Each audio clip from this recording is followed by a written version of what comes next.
Good morning students, class 6 subject mathematics.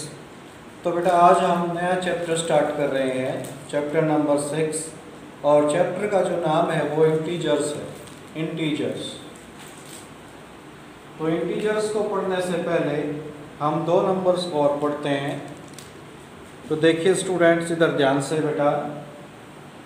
सबसे पहले हम आपको बताते हैं natural number, natural numbers, natural numbers. तो बेटा नेचुरल नंबर क्या होते हैं? जो नेचुरल का मतलब है जो हमारे नेचर से आए, नेचर से। नेचर का मतलब है प्रकृति, जो हमें प्रकृति से मिले। प्रकृति का मतलब है जो हमें, जो पहले समाज था उसी समाज से मिले हमारे को, तो उनको हम बोलते हैं नेचुरल नंबर। क्योंकि हमने सबसे पहले काउंट करना सीखा, और काउंट में भी हम सबसे पहले क्या स्टार्ट करते हैं? 1 2 3। आप अपने घर में आप जैसे खाना खाते हो तो आपने कितनी रोटियां खाई? 1 खाई, 2 खाई, 3 खाई। तो आप कहाँ से काउंट करना सीखते हो? 1 से। या आप कहीं पर जाते हो तो जैसे शादी में अड़ोस पड़ोस में आपके घर के शादी है और वहाँ पर कार आई हुई हैं, कारें हैं बहुत सारी, तो आप काउंट करते हो कितनी कारें हैं। तो आप कहाँ से काउंट करना सीखते हो? 1 से। ऐसे तो नहीं बोलते होगे कि ये 0 कार, 1 कार, 2 कार, या ऐसे भी नहीं बोलते होगे कि -2 कार, -3 कार, -4 कार। ना तो आप माइनस से स्टार्ट करते, ना ही 0 से स्टार्ट करते। आप काउंट करना स्टार्ट करते हो 1 से। जैसे आप नर्सरी क्लासेज में आए तो आपकी जो मदर टीचर है या मैडम ने, टीचर ने आपको जब गिनतियाँ सिखाई, काउंटिंग सिखाई, तो कहाँ से सिखाई बेटा? 1 से। 1 2 3 4। तो इसीलिए हमारे नेचुरल नंबर 1 से ही स्टार्ट होते हैं। 1 2 3 4 5। अब कोई बच्चा कहेगा सर आप कहाँ तक लिखोगे? तो बेटा इनको कहीं तक भी लिख सकते हो। 6 10 7 और 8 9 10 11 लिखते जाओ, क्योंकि ये कभी भी खत्म नहीं होंगे। क्योंकि कैसे क्यों नहीं खत्म होंगे? कोई बच्चा कहेगा सर कहीं ना कहीं तो खत्म होंगे। नहीं होंगे बेटा। जैसे 1 है, 1 के बाद 2 क्या कैसे आया? इसमें 1 ऐड कर दिया। 2 के बाद 3 कैसे आया? उसमें 1 ऐड कर दिया। तो जैसे 11 के बाद 1 ऐड कर दो, अगला आ जाएगा। उसमें 1 ऐड कर दो, अगला आ जाएगा। तो अगर कोई बच्चा यूँ कहे जी सबसे बड़ा नंबर मुझे पता है, तो मैं उसमें 1 ऐड कर दूंगा तो उससे बड़ा और आ जाएगा। कोई और बच्चा कहेगा सर मेरे को पता सबसे बड़ा नंबर, तो उसमें बेटा मैं 1 ऐड कर दूंगा तो उससे भी बड़ा आ जाएगा। तो क्या हम सबसे बड़ा नंबर प्राप्त कर पाएंगे? बिल्कुल भी नहीं। तो ये कहाँ तक जाएगा हमारा? इनफाइनाइट तक। इनफाइनाइट का मतलब होता है बेटा, इसको इंग्लिश में बोलते हैं इनफाइनाइट, और इसको हिंदी में बोलते हैं अनंत। तो इसको हिंदी में बोलते हैं बेटा अनंत। इसके अंदर आधा n है, इसके अंदर ये पूरा n है, तो ये बेटा अनंत हो गया। ठीक है। उसके बाद ये सीखने के बाद फिर हमने अगली क्लास में थोड़ी सी और, सेकंड, थर्ड या फोर्थ क्लास में हमने होल नंबर सीखे। Whole number. अब होल नंबर में क्या था? होल नंबर्स में क्या हुआ बेटा? जो ये हमारे नेचुरल नंबर थे, इनमें हमने एक 0 और डाल दिया और कुछ नहीं किया। ये नेचुरल नंबर थे, ये 1, ये 2 3 4 5 6, कहाँ तक? इनफाइनाइट तक। कई बच्चे ऐसे सोच जाते हैं जो कम पढ़ते हैं कि इसमें 11 तक लिखा है तो 11 ही नेचुरल नंबर है, इसमें 6 तक लिखा है तो 6 ही नेचुरल नंबर है। कई बच्चे ऐसे सोच जाते हैं, तो बिल्कुल गलत है बेटा। क्योंकि पीछे जो डॉट लगा रखी है उनका मतलब है कि इनके आगे भी नंबर है, उसको मैंने लिखा नहीं। क्यों? उनको कितना ही आगे तक चले जाओ उनका कोई एंड नहीं है। तो ये जो हमारे नेचुरल नंबर थे वही लिखे हैं बेटा मैंने इनमें बस एक जीरो और मिला दिया, इनके आगे एक जीरो और लिख दिया। अब ये जो नेचुरल नंबर में जीरो और मैंने ऐड कर दिया, मिला दिया, तभी से हम इनको क्या कहने लगे, होल नंबर। अब एक बच्चा कहेगा सर अगर हमारा टीचर यूँ पूछ ले कि 5 कैसा नंबर है, तो एक बच्चा कहेगा नेचुरल नंबर है सर, क्योंकि वो नेचुरल नंबर में भी आया है। एक बच्चा कहेगा सर होल नंबर है, वो होल नंबर में भी आया है। तो बेटा दोनों का आंसर ठीक है, क्योंकि जो हमारा 5 है वो नेचुरल में भी आता है और होल नंबर में भी आता है। तो जो नंबर हमारे नेचुरल में भी आते हैं और होल नंबर में भी आते हैं, तो उनको आप नेचुरल नंबर बोल दोगे तब भी आपका आंसर ठीक है, उनको आप होल नंबर बोल दोगे तब भी आपका आंसर ठीक है। हाँ, अगर कोई बच्चा जीरो को कहे कि जीरो नेचुरल नंबर है तो उसका आंसर गलत है बेटा, क्योंकि नेचुरल नंबर के अंदर जीरो नहीं है। जीरो को आप केवल क्या बोल सकते हो, होल नंबर, क्योंकि जीरो हमारा होल नंबर के अंदर ही आता है। तो बेटा जब आपने नेचुरल नंबर, होल नंबर सीख लिया 5th क्लास तक, तो अब आपकी 6th क्लास में टॉपिक आया है इंटीजर का। तो इसमें इंटीजर्स आ गया है। अब आप एक 3rd नंबर और पढ़ोगे, यही आपका चैप्टर है इंटीजर्स। ये आई है बेटा, इसको टी मत समझना, इंटीजर्स। तो इंटीजर्स में क्या होता है बेटा, जो ये आपके होल नंबर है ना, जैसे 0, 1, 2, 3, 4, कहाँ तक, इनफाइनाइट तक। इनफाइनाइट का मतलब होता है बेटा अनंत तक, ठीक है। अब ये तो हो गए हमारे होल नंबर। इंटीजर में क्या चीज एक्स्ट्रा आती है बेटा, जो ये 1 है ना, इसको इस 0 के इधर इस 1 का क्या लिखेंगे, -1।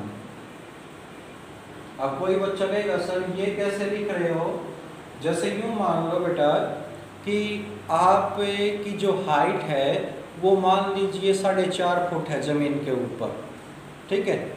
ज़मीन के ऊपर कितनी है, 4.5 फुट। और आप तालाब के किनारे पर खड़े हो और आपकी जो परछाई है वह पानी के अंदर भी दिखाई दे रही है। वो पानी के अंदर जो परछाई है वह भी कितने फुट है, वह भी 4.5 फुट है। तो वो जो ज़मीन से ऊपर जो हाइट है आपकी 4.5 फुट, वो तो प्लस की है, और उस ज़मीन के नीचे जो पानी में आपकी परछाई दिखाई दे रही है 4.5 फुट, वो आपकी हाइट माइनस की है, ठीक है। उसी तरह से ये प्लस का 1 है, ये माइनस का 1 है। ये प्लस का 2 इधर आ जाएगा, माइनस का 2। ये प्लस का 3 इधर आ जाएगा, माइनस का 3। कोई बच्चा कहेगा सर ऐसे ही लिखने हैं। हाँ बिल्कुल ऐसे ही लिखने हैं, लगातार, कोई बीच में छूटना नहीं चाहिए। फिर -4, फिर -5, फिर ये कहाँ तक जाएंगे, तो बेटा माइनस के नंबरों का भी अंत नहीं होता। जैसे प्लस के नंबरों का भी अंत नहीं है, उसी तरह से माइनस के नंबरों का भी अंत नहीं है। इसीलिए हम इसको -इन्फिनिटी से दिखाते हैं। -इन्फिनिटी का मतलब है, मीनिंग है माइनस का अनंत, ठीक है। जैसे ये देखिए बेटा, हम अपने ऊपर देखते हैं आसमान को, जैसे आसमान की ऊंचाई का अंत नहीं है, तो आसमान कितना ऊंचा है, इनफाइनाइट। ऐसे ही हम समुद्र के किनारे पर खड़े हों तो समुद्र की गहराई का हमें नहीं पता है, तो समुद्र की गहराई कितनी है, -इनफाइनाइट, ठीक है। तो इसी तरह के हम क्वेश्चन पढ़ेंगे। जो आप क्वेश्चनों को कैसे पहचानोगे, जैसे मान लेते हैं कि बेटा आपके घर में आपने एक गुल्लक बना रखा है, तो आपने गुल्लक में 10 रुपये डाले, तो वो तो हम दिखाएंगे +10 से, और आपने गुल्लक में से 5 रुपये निकाले तो वो 5 रुपये दिखाएंगे हम माइनस से, उसको हम लिखेंगे -5। और चीज़ देख लीजिए, जैसे कोई चीज़ ज़मीन से ऊपर उड़ रही है, मान लो कि कोई चीज़ ज़मीन से 2000 मीटर की ऊंचाई पर कोई हवाई जहाज जा रहा है, तो उस 2000 को हम दिखाएंगे प्लस के नंबर से।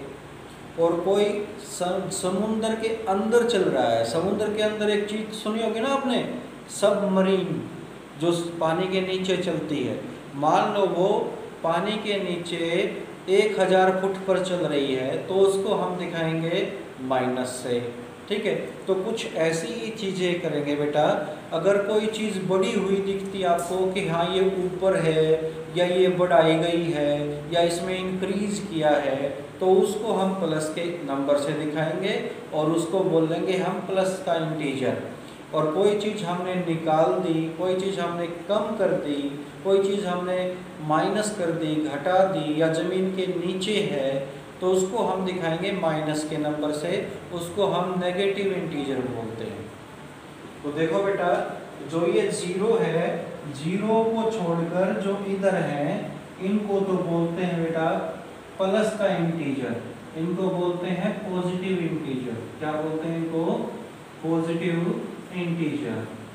और जो जीरो से लेफ्ट साइड में है बेटा, इनको हम बोलते हैं माइनस के इंटीजर। माइनस के इंटीजर का मतलब है नेगेटिव इंटीजर, इनको हम नेगेटिव इंटीजर बोलेंगे। अब कोई बच्चा कहेगा सर ये 1 और 1 से उधर तो पॉजिटिव इंटीजर है और -1 और -1 से इधर नेगेटिव इंटीजर है, ये जीरो क्या है? तो जीरो बेटा जीरो ही है, ये ना तो प्लस का इंटीजर है और ना ही माइनस का। इसको यूं लगा लो कि ये न्यूट्रल है। कैसे न्यूट्रल है? जैसे गाड़ी होती है बेटा, सभी के घर में तो नहीं, अड़ोस पड़ोस में गाड़ी होगी, तो जब गाड़ी में हम गियर लगाते हैं तो वो आगे की ओर जाती है, तो वो प्लस का इंटीजर मान लीजिए। और जब गाड़ी में आप बैक गियर लगाते हो, पीछे करते हो, तो वो माइनस का इंटीजर है। और जब गाड़ी स्टार्ट रहती है और गाड़ी ना तो आगे चलती ना पीछे चलती और स्टार्ट है, तो उसको बोलते नहीं क्या न्यूट्रल में है। कई बार बाइक में भी बोलते हैं आपके पापा जी कि न्यूट्रल में कर लो, गियर में है। तो न्यूट्रल का मतलब होता है कि ना तो वो प्लस की और ना ही वो माइनस की। तो कभी भी आपको लाइफ में +0 कभी मत लिखना या -0 कभी मत लिखना।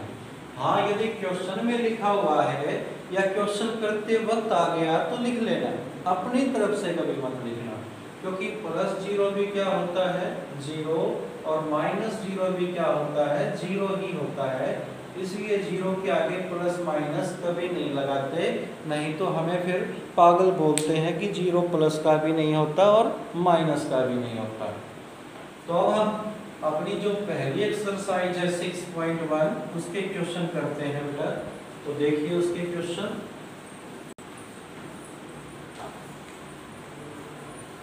तो 6.1 के हम क्वेश्चन करेंगे।